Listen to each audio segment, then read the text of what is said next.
What is security? Security is simply protecting against threats that would disrupt your normal way of doing things. Security is locking your door when you leave the house, keeping your money in a bank, memorizing your passwords.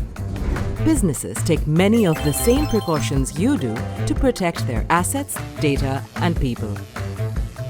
The tricky part is figuring out what makes a business secure. There are many facets to security. Controlling access to sensitive data so that a new hire doesn't have the same access as the CFO is part of a security plan. But so is making sure a warehouse has enough fire extinguishers in the facility. Our biggest focus is cybersecurity, protecting the data that is stored on devices like computers, mobile phones, and the internet.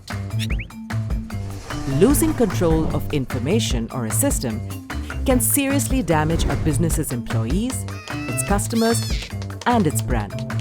That's why we work tirelessly to avoid attacks and protect our digital assets.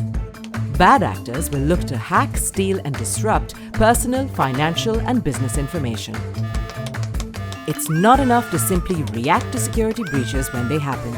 We need to be proactive to prevent them from happening in the first place. Security is sealing off vulnerabilities before they get breached.